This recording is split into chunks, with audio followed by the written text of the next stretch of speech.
Hi, I'm Gareth Green and welcome to another in our little series of Inside the Mind of Bach videos, in which we're looking at various bits of Bach Chorale, trying to work out how Bach has harmonized the chorale melody, to discover a little bit more about Bach's style and also about kind of good practice in writing four-part harmony. And the Bach chorales are often upheld as the ideal models for doing this.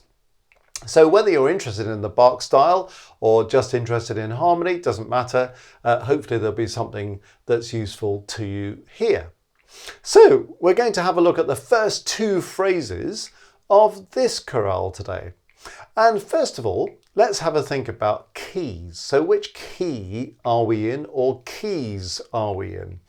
The first phrase, and the phrases in these Bach chorales are often the endings of phrases are marked by these pause signs, these fermata signs. So you can see where the first phrase ends towards the end of the second complete bar. And if we have a look through that phrase, well, obviously we've got three sharps from the key signature, but we've also got other accidentals, haven't we? We've got E sharp, which in F sharp minor, which is the minor key with three sharps, is the raised seventh. We've also got D sharp, you'll notice, in the bass at the end of the first complete bar, and that's a raised sixth. So when we use the harmonic minor or the melodic minor when we're rising, we're going to have a raised seventh, a raised leading note. If we use a rising melodic minor, we're also going to have a raised sixth note. So that accounts for the D sharp and the E sharp. Added to which, the very first chord is a chord of F sharp minor, so it's a tonic chord in F sharp minor, and the cadence chord, where we have that pause sign, is also a tonic chord of F sharp minor. So we can be absolutely resolved that the first phrase is indeed in the key of F sharp minor. Well, is the second phrase also in the key of F sharp minor? Certainly the first chord is a chord of F sharp minor, but then after that we don't see any accidentals at all. So that might be indicating that we're moving to the relative major of A major. And indeed, when you look at the last chord, you think, oh, there's a tonic chord of A major. So that's what's happening with the key. So let's have a listen to it now. And just the first thing to notice is whether we can hear the F sharp minor of the first phrase and the A major of the second phrase, and hear how almost the light switches on as we move from minor to major. Here are these two phrases we're talking about.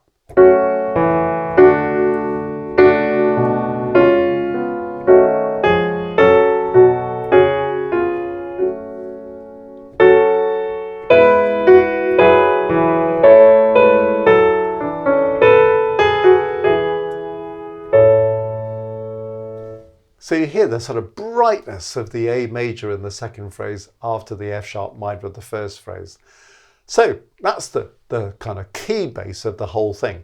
And we can never think about chords until we're really sure about keys. Otherwise we're kind of lost. We can look at a chord and say that's a chord of F sharp minor, but is it the tonic chord of F sharp minor or is it the submediant chord of A major? That's why we need to get our keys really straight.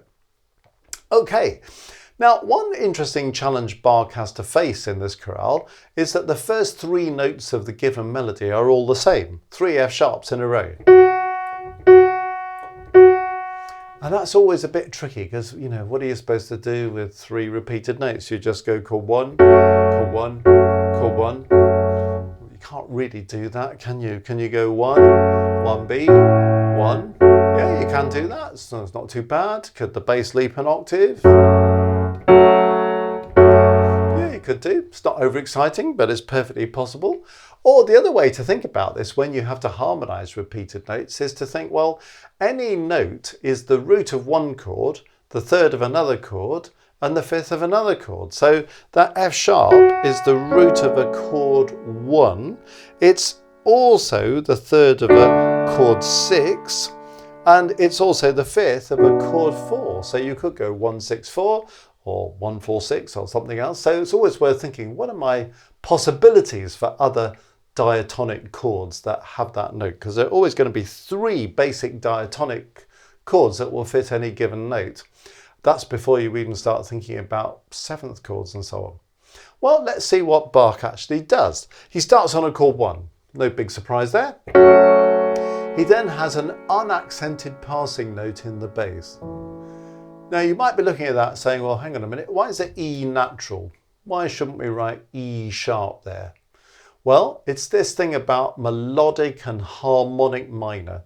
When we're writing harmony, we tend to focus ourselves in the harmonic minor. But there are times when we've got to think melodic minor as well, because if we had an E sharp, we'd be going F sharp, E sharp, D natural, and we'd have an augmented second interval. Always sound a bit uncomfortable, those augmented second intervals. So anything you're doing in harmonic minor, when you're working between the 6th and the 7th degrees of the scale, just be careful about that. And it might be a good place to think, oh, can I use a bit of melodic minor? As long as it's not clashing with the use of harmonic minor in another part. So that's what's going on here. Unaccented passing note using the descending melodic minor scale. Going on to chord 6, so you can hear that chord has changed. You also hear, even though we're in F sharp minor, minor chord, major chord. It's quite a nice contrast, isn't it? And that passing note in the bass just propels the bass across the bar line there, where we've got this anacrusic start. Okay, so there's the chord 6. Now, another passing note coming up in the bass, but this time it's an accented passing note. The previous one was unaccented, coming between the beats. This is accented because it's on the beat. So that C sharp is quite dissonant, isn't it? You hear D in the alto, C sharp in the bass. It's quite dissonant, but it's passing because it's going by step from the note above it to the note beneath it. And so there's your accented passing note. So if you want to know what the chord is, then you've got to look at this chord when the bass gets to B, and then you discover that this is a 4/7 chord. Quite often in Baroque music we talk about 5/7 and 2/7, but Bach is actually quite fond of his 4/7s as well. When you look into what he writes in his harmony, 4/7 comes up a fair bit. So there's a nice rich 4/7 chord there, followed by a chord 5. The tenor then has some movement, so you're thinking, oh, this will be another one of these passing notes, but it isn't, because the tenor's leaping. If it's going to be passing notes or auxiliary notes, they'll be going by step. This is actually leaping to another harmony note, but a harmony note that enriches our chord 5. So you've got chord 5, we jump to B, which makes it 5/7. You see how that kind of happens. So Bach tends not to go 5/7 and then 5, it weakens the chord, but he often goes 5 and then adds a 7th somehow to strengthen the chord. So 5, 5, 7. Notice what he's doing now. We've got D sharp, E sharp in the bass because he's using the ascending melodic minor to come up here, which is rather nice, isn't it? So you've got this 7th chord built on D sharp. See how that chord works, going on to a 5B. So that's a rather nice touch, isn't it, really? So in F sharp minor, well, what's all this about? It's a kind of 6/7, isn't it? That's what that's going on. It's 6/7, but really 6/7 is normally a D natural, but because he's using ascending melodic, he's got that raised bass note.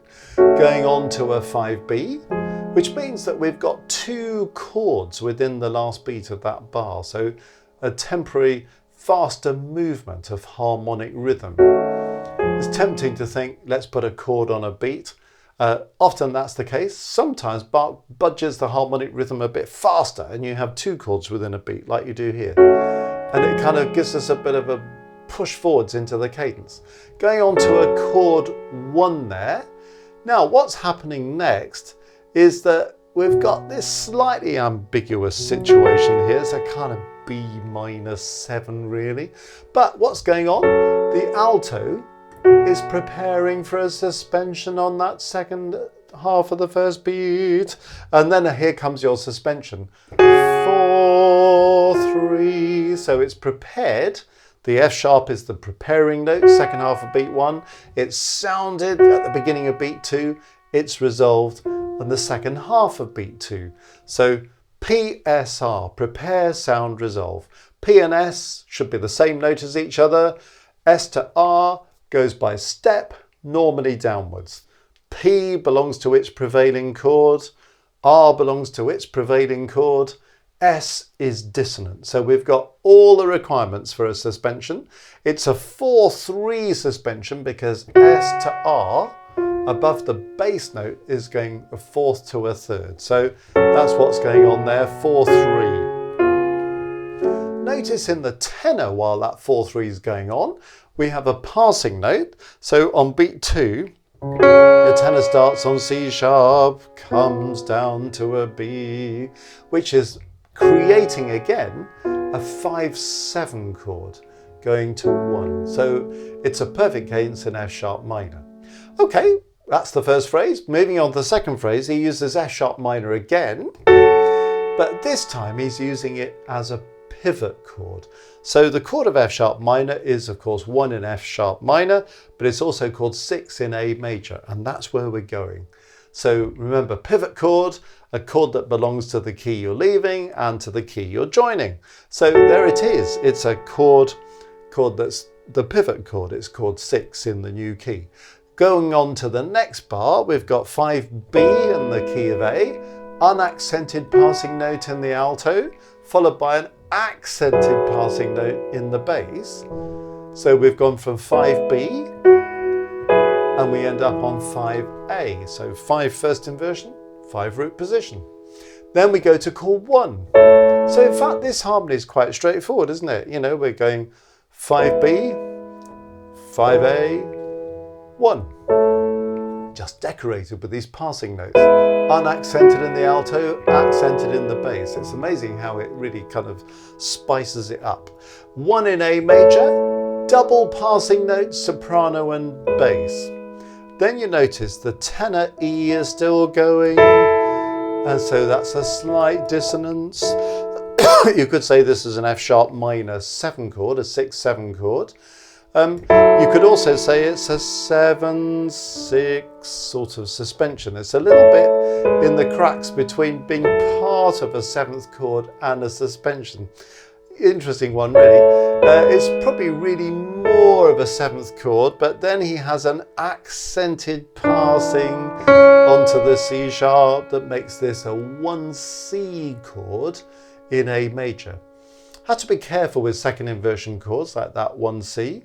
But because the bass is moving by step, that's a reasonable use of a second inversion chord. Going to the last bar, 2-7B, decorated, 5-1. Typical of a Bach cadence, 2-7B, 5-1. Uses that so often, so if it works, it's always a good one to go for. And you notice how the alto gets decorated. Having this, just decorating that whole kind of cadence situation. And notice he has those semiquavers, those 16th notes in the alto in the last bar, and he uses them in the tenor in the previous bar. So, you know, when you get a new rhythmic figure, it's a good idea not to use it once, but to use it at least twice, but better 3 times plus during the scope of a whole chorale or piece of music. So it sounds integrated and not just a single appearance of a rhythmic figure. So that's how this chorale works in the first 2 phrases. So having talked about the detail, let's have a listen, see if it all makes sense.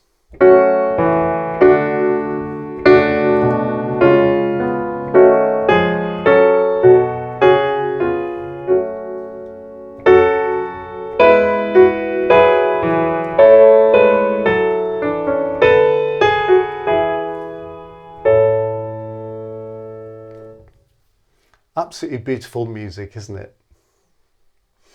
Well, if you want to know a bit more about the detail of writing good 4-part harmony and writing in the Bach style in terms of these chorales, we have a course on the Music Matters website. So if you want to go and have a little look at it, you can discover more and study in a bit more depth there if you want to. You'll also find on the homepage we've got a link to our Maestros group. So if you're sort of thinking, wouldn't it be lovely to meet with other like-minded musicians once a month on a live stream?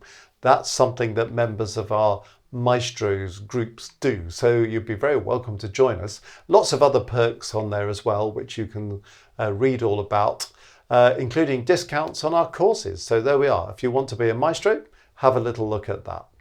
But for now, enjoy those Bach chorales and the wonderful harmonizations of them.